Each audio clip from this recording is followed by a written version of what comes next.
اصلیت کی طرف، ہم ایک مرتبہ پھر پلٹ رہے ہیں اپنی فطرت کی طرف۔ اللہ نے ہمیں صحیح، سالم، سچا، اچھا بنایا ہے۔ یہ حالات ہوتے ہیں، یہ ماحول ہوتا ہے، یہ والدین، یہ اساتذہ، یہ دوست، یہ علاقہ، یہ رنگ ہوتا ہے جو ماحول کا ہم پہ چڑھ جاتا ہے۔ ہر کچھ مدت کے بعد ہمیں اس رنگ سے نکلنے کے لیے عزاداری چاہیے۔ اس سے بہتر نظام تعلیم شاید ہی کہیں ہو کہ جہاں یہ چھوٹا سا بچہ بھی سیکھنے آیا ہے، وہاں وہ ڈاکٹر اور پی ایچ ڈی بھی سیکھنے آیا ہوا ہے۔ اور یہ کلاس کچھ اور رنگ کی کلاس ہے کہ یہاں بیٹھنے والے جوتیاں اتار کر آئے ہیں، اس لیے کہ یہاں تقدس اور احترام کے ساتھ بیٹھنا ہے۔ یہاں بات ہونی ہے قرآن مجید کی، اور قرآن مجید بھی، بولتا قرآن بھی اور خاموش قرآن بھی، یعنی بات شروع ہوگی قرآن صامت سے اور بات مکمل ہوگی قرآن ناطق پر۔ اللہ جب اپنے علم کو کاغذ پر اتارتا ہے، جملے کو محسوس کریں گے، اللہ جب اپنے علم کو کاغذ پر اتارتا ہے تو اسے قرآن نام دیتا ہے، جب پیکر میں ڈھالتا ہے تو اسے مصطفیٰ نام دیتا ہے۔ یہ سرکار کی ذات مکمل علم الہی کا ایک مجسم، چلتا پھرتا علم الہی کا وجود، ان کی ایک ایک ادا علم الہی کی عکاسی ہے۔ تمہید لے رہا ہوں آیت کا ترجمہ کرنے سے پہلے۔ اس پوری کائنات میں اگر کوئی ہے تو وہ سوائے مصطفیٰ کے کوئی نہیں ہے۔ اللہ نے سرکار دو جہاں کی خاطر سب کچھ بنایا ہے، اور اللہ نے سرکار دو جہاں کی خاطر سب کو باقی رکھا ہے۔ بھئی اگر رقیق مثال نہ ہو تو قبول کر لیجئے گا، اور رقیق مثال ہو تو معاف کر دیجئے گا۔ آپ نے اپنے گھر مثلا وزیر صاحب کو دعوت پر بلایا اور ان کے ساتھ 5 آدمی اور آ گئے۔ دسترخوان پہ اصلی تو ایک ہے، باقی تو طفیلی ہے نا۔ اس کائنات میں اصلی مصطفیٰ ہیں، باقی طفیلی ہیں۔ صلوات پڑھیں گے محمد و آل محمد۔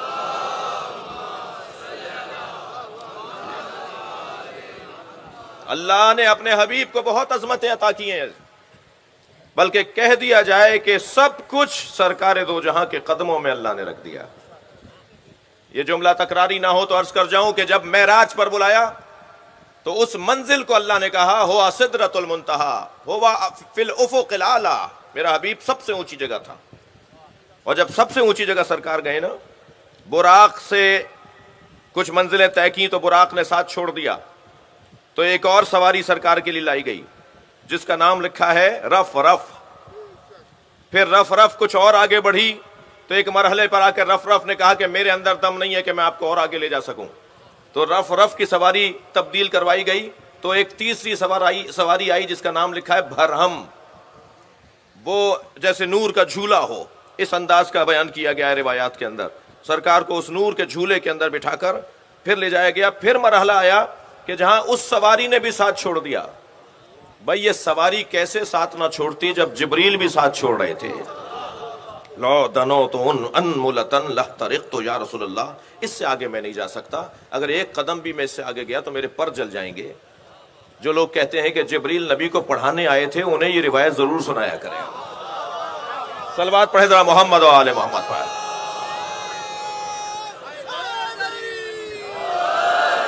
سرکار اس مرحلے کے بعد تنہا جا رہے ہیں، اب جبریل بھی ساتھ نہیں ہے، کوئی سواری بھی نہیں ہے، اور تنہا نبی مکرم معراج کے عالم میں ہیں، عروج کی کیفیت میں ہیں، بلندیوں سے گزرتے ہوئے عند سدرۃ المنتہا سرکار پہنچے، عند سدرۃ المنتہا جسے قرآن کہہ رہا ہے وَهُوَ بِالْأُفُقِ الْأَعْلَىٰ، سورہ النجم۔ وہ سب سے اونچی جگہ تھا میرا حبیب، اس سے اونچی جگہ ہی نہیں ہے۔ تو سرکار جب وہاں پہنچے نا، دقت چاہوں گا اس منزل بیان پر، جب سرکار وہاں پہنچے تو ایک لمحے کے لیے سوچا کہ کسی سے جوتیاں اتروائی گئی تھیں، میں بھی اتار دوں۔ جی ایک مرتبہ آواز آئی میرے حبیب تم جوتیوں سمیت آؤ۔ بھائی میں یہاں رکنا چاہتا ہوں۔ جوتیاں کہتے کسے؟ یہ جو آپ نے اتار دی ہیں، جوتیوں کو میرے معصوم امام کی زبان میں دنیا کہا جاتا ہے۔ بھائی تھک گئے ہیں؟ مولا صلوات پڑھے ذرا محمد و آل محمد۔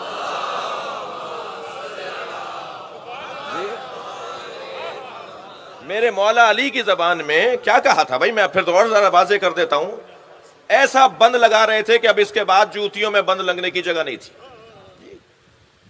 میرے مولا کی جوتیوں میں اتنے پیبند لگ چکے تھے. علی کی بات کر رہا ہوں, خلافت کا دور ہے, حاکم دورہ ہیں. تو ابن عباس نے آ کر کہا مولا شام کا جو گورنر ہے جسے حضرت عمر نے بنایا تھا, پھر حضرت عثمان نے انہیں باقی رکھا, پھر آپ بھی ابھی انہیں باقی رہنے دیجئے, جھگڑا شروع ہو جائے گا, لڑائی شروع ہو جائے گی, کیونکہ وہ مان نہیں رہے بات کو. ایک تاریخ ہے, آپ چھوڑ دیجئے انہیں, جیسے ہیں ایسے رہنے دیجئے. ان کا جو معزول لی کا نامہ آپ نے لکھ دیا ہے وہ واپس لے لیجئے. حضرت جوتیوں کو بنا رہے تھے تو فرمان لگے ابن عباس, دیکھا بھی نہیں ابن عباس کو سر اٹھا کے, اپنے کام میں لگے رہے. کہنے لگے ابن عباس بتاؤ میری جوتیوں کی قیمت کیا ہے, یہ جوتیاں کتنے میں بکیں گی؟ کہنے لگے مولا کوئی نہیں خریدے گا. اچھا, جو جواب مولا چاہتے تھے نا وہی دیا ہے ابن عباس نے, ورنہ ان جوتیوں کی قیمت تو کوئی پہچانے سلمان فارسی سے, جو مولا کے چاہنے والے ہیں ان سے ان جوتیوں کی کوئی قیمت پوچھے. مگر علی یہی جواب چاہتے تھے. مولا نے فرمایا کتنے میں بکے گی, یہ کتنے کی ہے؟ کہنے لگے مولا اسے کوئی خریدے گا نہیں, اس کی کوئی قیمت نہیں ہے. حضرت نے فرمایا میری ان جوتیوں کی قیمت تمہاری دنیا سے زیادہ ہے. بھائی صلوات ہدیہ کریں علی کی ذات پہ.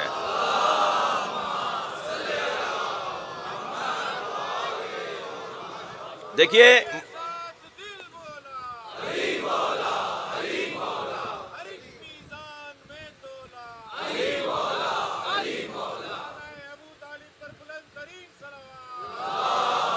اللہم صل علی, تو یہ جوتیاں مولا کی زبان میں دنیا یعنی جوتی. توجہ کر لی. پھر حضرت موسیٰ سے جو فرمایا گیا تھا فخنا نعلیک, جوتیاں اتار کے آئیے, یہ وادی مقدس تو آئے. حضرت موسیٰ نے جوتیاں اتار دیں. علامہ مجلسی نے اس کی تفسیر میں لکھا ہے کہ یہ کسی جانور کے چمڑے کی بنی ہوئی جوتیاں اور نالینیں نہیں تھیں. یہ جو جوتیاں اتروائی جا رہی ہیں یہ کوئی مادی جوتیاں نہیں تھیں جو حضرت موسیٰ سے اتروائی گئی ہیں, بلکہ حب دنیا. جب وادی مقدس میں آؤ تو جوتیاں اتار کے آؤ. اب سمجھ میں آیا کہ ہم مسجدوں میں اور امام بارگاہوں میں جوتیاں اتار کے کیوں آتے ہیں. جب مقدس وادی میں آ گئے ہو تو حب دنیا کو چھوڑ کر آؤ, یہاں صرف اللہ کو یاد کرو. یہاں کسی اور کو یاد نہیں کرنا, یہاں سوائے اللہ کی رضا کے, سوائے اس کی مرضی کے کوئی اور کام نہیں کرنا. میں رہتا ہوں باب العلم میں, نارتھ نازم آباد 5 اسٹار چورنگی پہ جو مسجد امام بارگاہ ہے, میری رہائش وہاں ہے کوئی 15-16 سال سے. میں نے وہ مسجد باب العلم کے صحن میں 2 لوگوں کو لڑتے ہوئے دیکھا. ایک دوسرے سے تندی سے بات کر رہا تھا اور دوسرا اس سے کہہ رہا تھا کہ امام بارگاہ کے باہر آؤ تو بتاؤں گا, میں یہاں جواب نہیں دے سکتا. پہلے تو بڑھ کر میں نے اس کے پیشانی کا بوسہ لیا کہ کم سے کم تم نے اس بات کا تو خیال کیا کہ ہر بات ہر جگہ نہیں کی جاتی. اور پھر دوسری بات یہ کہ خدا کے لیے امام بارگاہ سے باہر جا کر بھی یہ نہ بھول جانا کہ اللہ تمہیں دیکھ نہیں رہا ہے. اللہ تو تمہیں وہاں بھی دیکھ رہا ہے. ایسا نہیں ہے کہ تم باہر چلے جاؤ گے تو اب کوئی تمہیں دیکھنے والا نہیں ہے. مگر ایک ہماری نفسیات ہے, ہماری ایک سوچ ہے, ہمارا ایک طریقہ ہے. ایک اندر سے آواز آتی ہے خبردار یہ مقدس جگہ ہے, یہاں یہ بات نہ کرو. خانہ کعبہ, مدینہ المنورہ, مولا علی کا حرم, امام حسین کی کربلا, جب ہم زیارات کے لیے جاتے ہیں ہم نے بڑے لوگوں کو وہاں سے لوٹتے ہوئے دیکھا ہے جو بہت تبدیل ہو کر لوٹتے ہیں. بڑی تبدیلی آتی ہے ان کے مزاجوں کے اندر, اس لیے کہ ایسی جگہ سے ہو کر آئیں. تو عزیزو بحث یہ ہے کہ اللہ نے اپنے حبیب کو جوتیوں کے ساتھ اس لیے بلایا کہ میرے حبیب کے دل میں سوائے میری محبت کے کسی کی محبت نہیں ہے. آ جاؤ جوتیوں سمیت آ جاؤ, تم پر کوئی فرق نہیں ہے ان باتوں کا جی.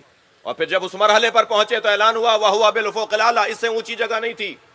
میرا حبیب سب سے اونچی جگہ پر, میرا حبیب سب سے بلند جگہ پر. تو اب ایک جملہ ہدیہ کر رہا ہوں, توجہ چاہوں گا. عزیزان گرامی, جوتیوں کے ساتھ نبی وہاں گئے ہیں جو سب سے اونچی جگہ ہے, تو مجھے کہنے دیجئے ساری دنیا نبی کے جوتیوں کے نیچے ہے. کوئی حیثیت نہیں ہے اس دنیا کی. اور سب سے زیادہ جنہوں نے دنیا کی حقیقت کو ہم پہ روشن کیا ہے وہ یہی گھرانہ ہے. انسان ہے نا, ہم انسان ہیں نا. انسان نسیان سے نکلا ہوا لفظ ہے, یعنی جس خاندان کا لفظ انسان ہے اسی خاندان کا لفظ نسیان ہے. نسیان یعنی بھول جانا. ہمیں اللہ نے بنایا ہی بھولنے والا ہے. ہماری طبیعت میں, ہماری فطرت میں, ہماری جبلت میں بھولنا پایا جاتا ہے, ہم بھولتے ہیں. تو جو بھولتا ہو اسے تو بار بار دہرایا جائے گا نا. تم بھول گئے ہو, تو اب یہ نہیں کہا جائے گا کہ ہر سال محرم میں وہی باتیں کیوں؟ اس لیے کہ ہم انسان ہیں، انسان کو بار بار دہرانا پڑے گا، دوہرا کر اسے یاد دلایا جائے گا۔ اچھا، اگر بار بار کربلا اچھی نہیں لگ رہی، بار بار ذکر کربلا اچھا نہیں لگ رہا، تو بار بار قرآن میں آنے والی آیتوں کو کیا کرو گے؟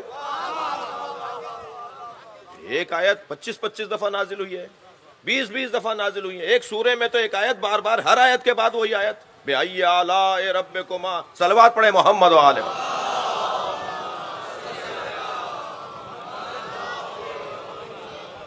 معلوم نہیں مجھے وقار بھائی نے میری ابتدائی گفتگو سنی ہے یا نہیں سنی۔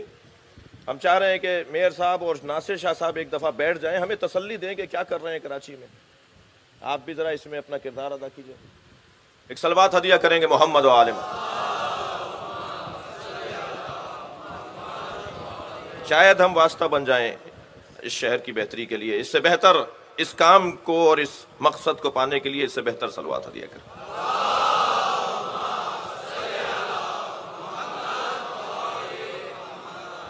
توجہ کر لی؟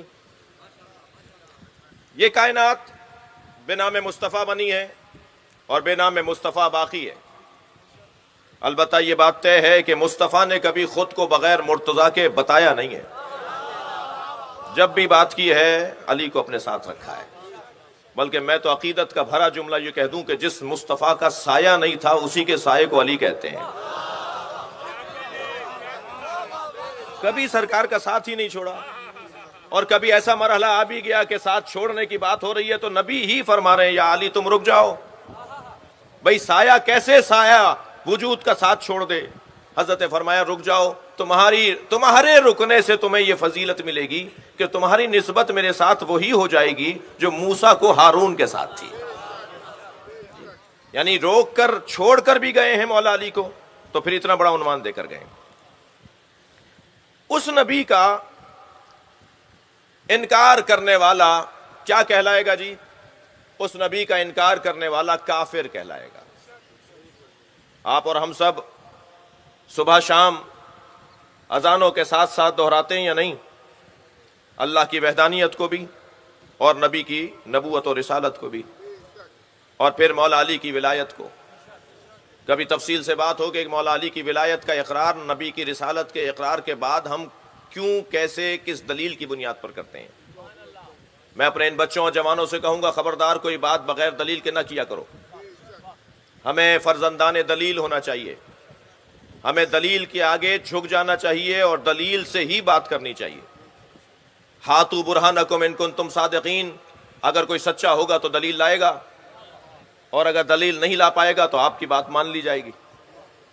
کسی سے کوئی ضد نہیں ہے، کوئی بحث نہیں ہے، بات صرف اتنی ہے کہ ہمیں دلیل سے بات کرنی چاہیے۔ ہم صبح شام اللہ کی وحدانیت کا اقرار بھی کرتے ہیں، صبح شام سرکار دو جہاں کی رسالت کا اقرار بھی کرتے ہیں، اور آپ کی نبوت اور رسالت کا اقرار کر کے اپنے ایمان کا ثبوت دیتے ہیں۔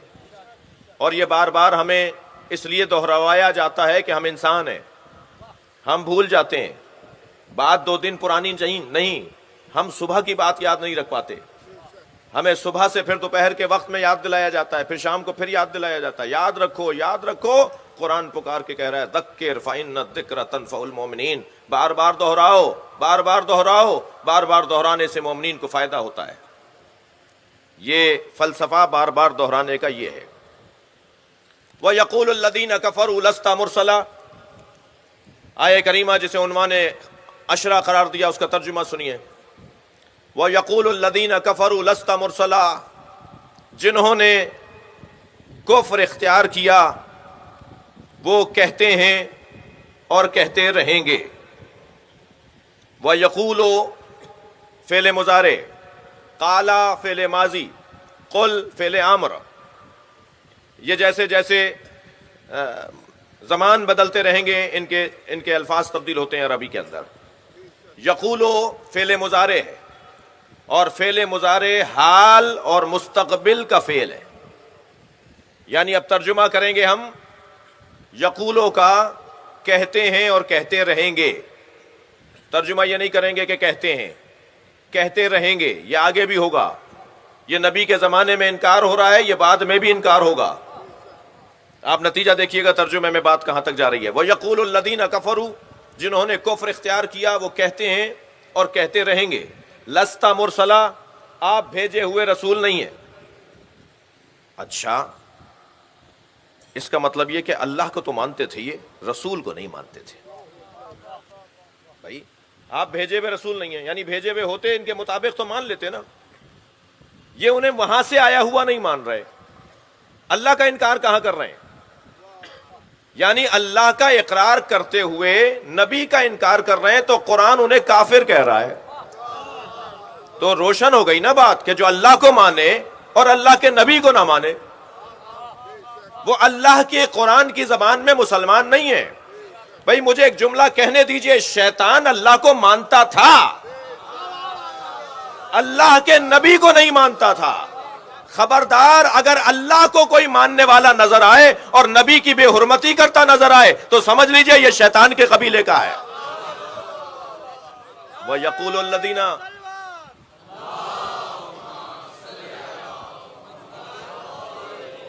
وَيَقُولُ الَّذِينَ كَفَرُوا، جنہوں نے کفر اختیار کیا وہ کہتے ہیں اور کہتے رہیں گے کہ لست مرسلا، آپ بھیجے ہوئے رسول نہیں ہیں. قل، میرے حبیب ان سے کہہ دیجئے، کفا باللہ شہیدن بینی و بینکم، میرے اور تمہارے درمیان گواہی کے لیے اللہ کافی ہے. آیت یہاں رکی نہیں ہے، شاید بہت سو کی آرزو ہو کہ آیت رک جائے. نہیں عزیزان گرامی، آیت یہاں رکی نہیں ہے. آیت میں یہ نہیں کہا گیا کہ اللہ کافی ہے. اللہ تو مصطفیٰ کے لیے کافی ہے، مرتضیٰ کے لیے کافی ہے. بات میری اور آپ کی ہو رہی ہے. کفا باللہ، اللہ کافی ہے. قرآن کی آیات نکال کر دکھانے والے یہ بھی دیکھیں کہ قرآن صرف ایک آیت پر مشتمل کتاب نہیں ہے. 6000 سے زیادہ آیات پڑھو گے تو قرآن سمجھ میں آئے گا. اپنے پسند کی آیت نکال کر اپنا مطلب حل کر لینا مسلمانی نہیں ہے. مسلمان اسے کہتے ہیں جو پورا قرآن پڑھ کر عقیدہ بناتا ہو. صرف قرآن میں ایک آیت پڑھ کر کے اللہ کافی ہے، الیس اللہ کافٍ عبدہ، اے میرے بندے کیا تیرے لیے اللہ کافی نہیں ہے؟ ہمیں بھی پتا ہے یہ آیت. یا یہ آیت کریمہ جس کے اندر آیت یہاں کر پہنچی، کفا باللہ شہیدن بینی و بینکم، میرے اور تمہارے درمیان گواہی کے لیے اللہ کافی ہے، یہ آیت یہاں مکمل نہیں ہے. یا ایاک نعبد و ایاک نستعین، یہ قرآن مجید کی آیات ہیں. مگر عزیزان گرامی، قرآن مکمل پڑھیں گے تو عقیدہ بنے گا. خبردار، میں اپنے بچوں اور جوانوں سے بھی کہہ رہا ہوں کہ یہ آرزو تو بہت سے لوگوں کی ہے کہ قرآن سے دکھاؤ، قرآن سے دکھاؤ، قرآن سے دکھاؤ. جو لوگ قرآن کی کوئی ایک آیت لا کر آپ کو کچھ دکھا دیں تو یا تو آپ خود اپنی تیاری اتنی رکھیے کہ آپ اسے دوسری آیت دکھا سکیں، یا جن کی تیاری ہے ان سے مشورہ کیے بغیر کبھی بھی ہار نہ مانیے گا. یہ بہت بہت پرانا انداز ہے کہ ہمیں قرآن سے دکھاؤ. ایک صاحب کہنے لگے جی قرآن سے بات کیجئے. میں نے کہا جی قرآن سے بات کرنا چاہیے مسلمان کو، مگر میں آپ سے اتنا پوچھنا چاہتا ہوں، یہ کس نے بتایا ہے کہ یہ قرآن ہے؟ بھئی آپ پر فرشتہ آیا تھا کیا؟ یا آپ کو کس نے بتایا یہ قرآن ہے؟ یہ مصطفیٰ نے بتایا ہے کہ قرآن ہے. یعنی حدیث سے قرآن تو مانتے ہو، قرآن سمجھنے کے لیے حدیث نہیں مانو گے. کس نے بتایا ہے بھائی؟ کسے معلوم ہوا تھا کہ یہ قرآن ہے؟ سرکار نے فرمایا ابھی وحی نازل ہوئی ہے، فرشتہ میرے اوپر آیا ہے، یہ آیت لے کر آیا ہے. سرکار فرما دیتے تھے، لوگ سن لیتے تھے اور یاد کرتے تھے صحابہ کرام. یہاں آیت مکمل نہیں ہے. قل کفا باللہ شہیدن بینی و بینکم ومن عندہ علم الکتاب. آیت آگے بڑھی ہے، کہہ دیجئے میرے اور آپ کے درمیان، تمہارے اور میرے درمیان اللہ گواہی کے لیے کافی ہے. ومن عندہ علم الکتاب، اور وہ جس کے پاس مکمل کتاب کا علم ہے. مکمل کتاب، مکمل کتاب کا علم. میں ابتدائی بیان میں ہوں، میں دوسری مجلس سے خطاب کر رہا ہوں اور مجھے ابھی اس مضمون کے اوپر آئندہ انشاءاللہ کچھ مطالب آپ کے سامنے رکھنے ہیں. وہ کہ جس کے پاس علم الکتاب ہے. عزیزو، قرآن مجید میں ہدایت بشر کے لیے جو اللہ نے انتظام کیا ہے ان انتظامات کے اللہ نے نام دیے ہیں. کبھی اللہ نے منصبوں سے یاد کیا ہے، یعنی کبھی نبی، کبھی رسول، کبھی امام، کبھی خلیفہ. ان الفاظوں کے ذریعے سے منصبوں کو ذکر کیا ہے. ان جاعل فی الارض خلیفہ، ان جاعلک للناس اماما، ان ارسلناک شاہدا، ہم نے آپ کو رسول بنایا. کبھی منصبوں کے ذریعے سے نظام ہدایت کا تعارف کروایا ہے. کبھی پروردگار عالم نے منصبوں کو یاد نہیں کیا، بلکہ منصب کے جگہ ایسے الفاظ استعمال کیے ہیں کہ جو ہدایت کا کام کرتے ہیں.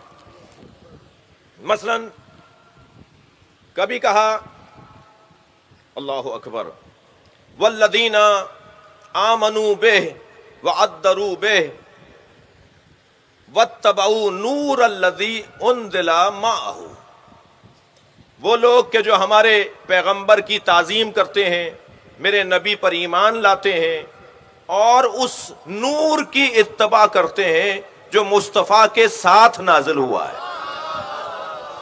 صلوات پڑھ لیں ذرا محمد و آل محمد.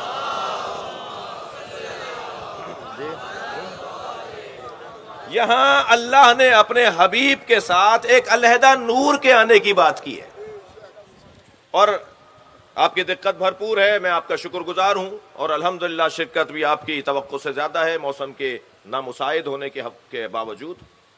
یہ جملہ بھی بچے اپنے ذہن سے نکالیں، موسم خراب نہیں ہوتا، موسم خراب نہیں ہوتا، موسم بہت اچھا ہے. اللہ خالق خیر ہے، خالق شر نہیں ہے. موسم کبھی خراب نہیں ہوتا، موسم بہترین ہے. شدید بارش ہو رہی ہو تو اللہ کا شکر ادا کریں کہ بہترین موسم ہے. یہ اللہ پر نہیں ڈالیں کہ موسم خراب ہے. موسم خراب ہے کہ بول کر اللہ پر بات ڈالی جا رہی ہے. میں بولوں نا کہ میں نہیں سنبھال پا رہا.